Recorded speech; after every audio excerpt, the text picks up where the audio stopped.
Please be seated.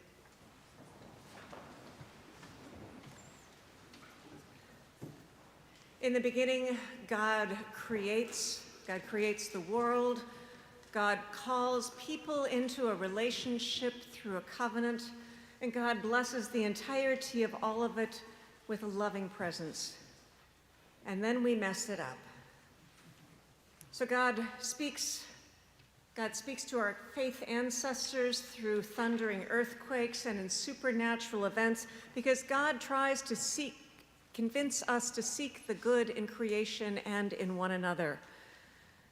Now, our narrative lectionary readings are shifting from these stories of the ancient faith ancestors now into the stories in which God is speaking to us through the prophets. Now, prophets are typically reluctant men. I say reluctant, and that's a nice, kind word. Actually, God tends to drag them by the shirt collar because God needs them to speak the truth. And the prophets will risk everything to do this hard and holy work. Today's story gives us a glimpse at one of the most iconic prophets of all time, and that's the prophet Elijah. To this day, every Jewish family that sets a Seder table will send an empty place and a chair at the table, and the youngest amongst them goes to an exterior door at some point in the ritual and opens the door, and they all collectively invite Elijah to come join them. That's how important Elijah is to our faith story. Elijah earned his notoriety from mind-blowing feats of power. He commanded rain when there was a drought-stricken land, and then from the heavens, he got fire to rain down to get what was necessary. He parted the Jordan River, and I could go on and on. He single-handedly engaged in contests with King Ahab and Ahab's wife Jezebel. You love to say that word Jezebel because you can do so with a tone of voice that implies just how subversive she was. Because it was her army of prophets that lured the Israelites towards a pagan god. But monarchs don't go quietly into the night. Elijah's actions came with a cost. After destroying all the prophets of the god Baal, Jezebel sends her minions to kill him. So he retreats into a cave wondering, is it all worth it? God speaks again to this prophet. And before I read the way in which God speaks, please pray with me. Dear God, we know that you've always wanted for each of us to thrive and to thrive within a community. It's hard to believe that at times, though, when the noise of cruelty bangs in our heads and we feel threatened by those who are just so angry. Like Elijah, we want to retreat. So silence the world around us and send your Spirit among us so that you startle us with the truth that is within and beyond these words. We offer this prayer in Jesus' name. Amen. I invite you to listen for God's living word as I read from 1 Kings, selected verses from chapter 19. Then Elijah was afraid. He got up and fled for his life and came to Beersheba, which belongs to Judah. And Elijah left his servant there. But he himself went a day's journey into the wilderness and came and sat down under a solitary broom tree. He asked that he might die. It is enough now, O Lord, take my life, for I am no better than my ancestors. At that place he came to the cave and spent a night there. Then the word of the Lord came to him, saying, "What are you doing here, Elijah?" And he answered, "I have been very zealous for the Lord, the God of hosts, for the Israelites have forsaken your covenant, thrown down your altars, and killed your prophets by the sword. I alone am left, and they are seeking my life to take it away." And God said, "Go out and stand on the mountain before the Lord, for the Lord is about to pass by." Now there was a great wind, so strong that it was splitting mountains and breaking rocks in pieces before the Lord. But the Lord was not in the wind. And after the wind there was an earthquake, but the Lord was not in the earthquake. And after the earthquake there was a fire, but the Lord was not in the fire. After the fire, there was the sound of sheer silence. When Elijah heard it, he wrapped his face in his mantle and went out and stood at the entrance of the cave. Then there came to him a voice that said, "What are you doing here, Elijah?" And he answered, "I have been very zealous for the Lord, the God of hosts. For the Israelites have forsaken your covenant, thrown down your altars, and killed your prophets by the sword. I alone am left, and they are seeking my life to take it away."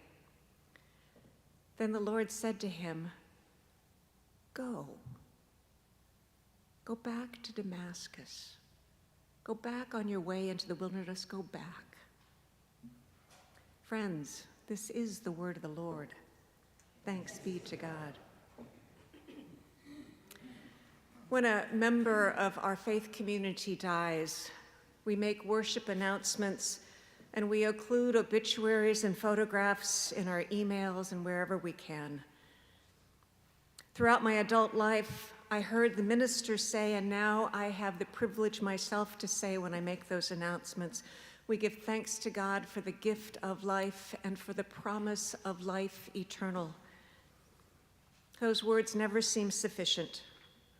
They fail to convey the pathos of death and the promise of God's divine presence. In the early 1600s of England, when someone died, the parish church rang its bell from the tower. So if we can imagine we're in an English village walking along, minding our own business, doing our errands, and all of a sudden the sound rings out. You feel the weight of mortality in the air. It would probably stop us in our tracks, and we would wonder, who? Anglican priest and poet John Donne knew this all too well. He was the vicar of St. Paul's Cathedral in London, that iconic, fabulous cathedral, and long before that he had served in parishes throughout. He had buried probably thousands of people in his life. And he and his wife had also grieved a stillborn child and the death of 3 other children who didn't make it to 10 years of age. And his wife's final pregnancy proved fatal for both her and her child. For this man of faith, grief and loss permeated his life. When Donne himself was in the throes of a grave illness, perhaps it was typhus, he contemplated his own death, and now with a greater urgency. Once he recovered, he wrote a series of meditations and prayers focused on our human and the divine purpose. What are we to believe? What are we to believe, and what are we to do in our walk from the womb to our grave? So Donne attempts to name the interconnectedness of all people. We could consider these writings an ode to community, our togetherness, and most of all, our collective potential. Here's one of his most iconic writings. No man is an island entire of himself. Every man is a piece of the continent, a part of the main. If a clod be washed away by the sea, Europe is the less. Any man's death diminishes me. Therefore never send to know for whom the bell tolls. The bell tolls for thee. These words have inspired us, inspired poets and authors to examine the content and purpose of our own lives. Since we will all share in death, how do we share in this life together now? The prophet Elijah can teach us something about this. He had participated in the brutality of death. Our ancient story places him dead center. Oh, I shouldn't have said it that way.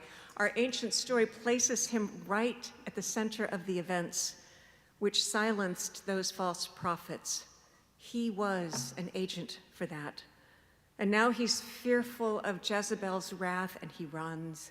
He runs far. I didn't include this in the reading. He runs. He's gone for 40 days and 40 nights, and he hides. He hides in what the Hebrew text describes as not a cave, but the cave. It's a definite article, the cave, implying the cleft of the rock where Moses encountered God long ago. And in his solitude, he pleads to God, just take my life. I'm done with this. I can't do it anymore. And that's when he hears, quote, the word of the Lord. The word of the Lord. It's a prophetic formula, but it's not with a message for him or even for him to deliver. Elijah's asked a question. What are you doing here? To this prophet who is accustomed to nature's ability to startle, God takes a new path to persuade Elijah to return and do what God needs him to do. On the same mountain where God etched the stone tablets for Moses, Elijah endures a fierce wind, an earthquake, and a fire. But the Lord was not in the wind, the Lord was not in the earthquake, and not in the fire. Not. The storyteller's making it clear. God will not be found this time in grand spectacles. Instead, God speaks with clarity in the silence. After the fire, a sound of sheer silence, or as another translator puts it, the sound of faint silence. It causes us to wonder, how do you hear silence? You see, the way God speaks amplifies God's message. Elijah needs to listen for and to God in a new way. The emptiness into which God speaks is not empty. In this space between God and Elijah, between Elijah and the people, and between the people to whom God needs him to serve, is the space where God exists. There is no emptiness in time or in space. God created it all, and it's all God's.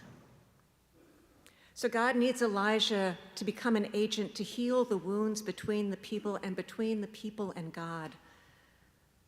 Later, the biblical story tells us that God continues to speak to Elijah, and this time with great clarity. Turn the hearts of the fathers to their children, and the disobedient to the wisdom of the righteous. God's never done. God needs Elijah to call the people to do what each of them can for the good of all. Elijah's story resonates for anyone who feels weak against prevailing power, for anyone who's tired of the violence or frozen by toxic rhetoric or just feels alone. Elijah's story of the past is the story of God speaking to us today in clear ways, if only we will listen. In rural Madison County, New York, upstate New York, a 16-year-old man lived with his grandparents in a home stocked with firearms. This poor young guy was both the bully and one of the being bullied. You see, his classmates taunted him that he was going to turn into a drug addict just like his parents, and then they ended up calling him the next school shooter. Finally, one morning at the school bus, he turns on his tormentors and he curls his fingers into the shape of a pistol and he says, "I hope you all die."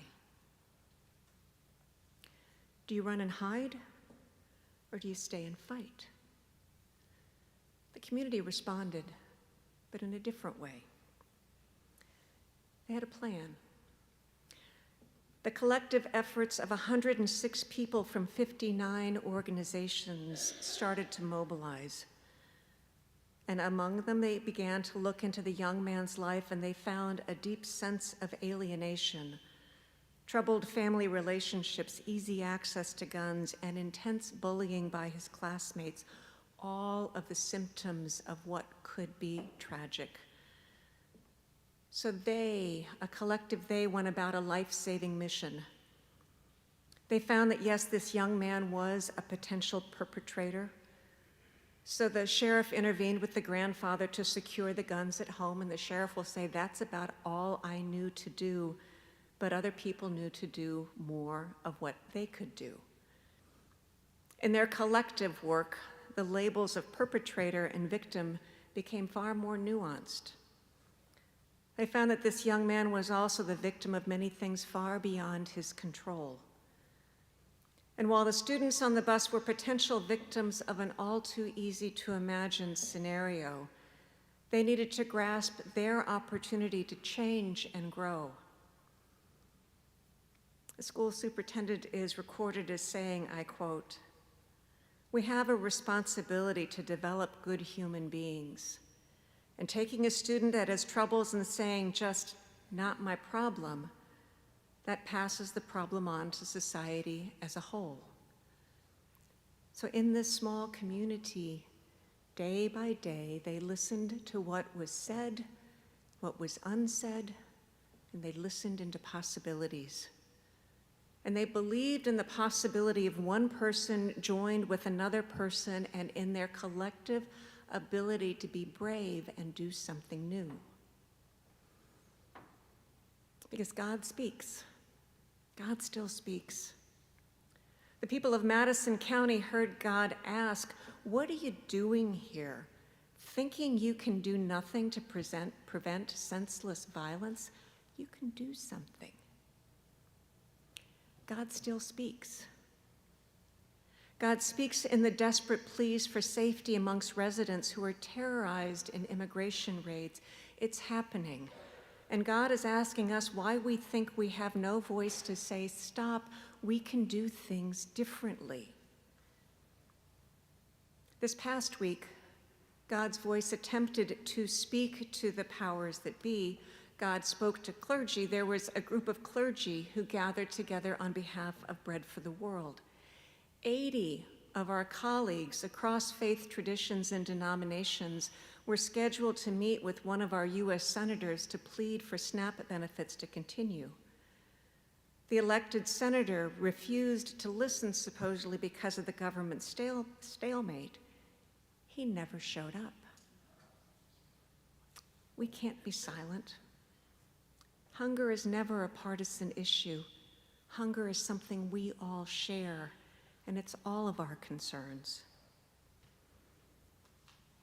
On this All Saints' Day, anyone who anticipates hearing the name of their beloved read knows what it feels like to sit in silence and to listen for them in silence. It's in an empty space that we can feel their presence still. It's in a time of questioning that we crave to hear their soothing voice, and in our imaginations we can, because they're just still present with that love that never dies. When I'm listening for the saints, for me it's at dusk or at daybreak, and you look at the horizon, and there may be spectacular colors or just a gray duskiness. In that far horizon between the earth and sky, I know that they are present with me still. God reminds us that in the gaps, in the expectation of emptiness, God connects us one to the other and to God's own self, and that God is always in and amongst us. In the end, what matters is not what we amass in life. And all the stuff we think so important withers away, while it's the legacy of love that flourishes, and that can only be built with and for and through one another. When the bell tolls, we know that no one is an island, We are all part of one body, and that is a gift that's given to us. May it be so, my friends.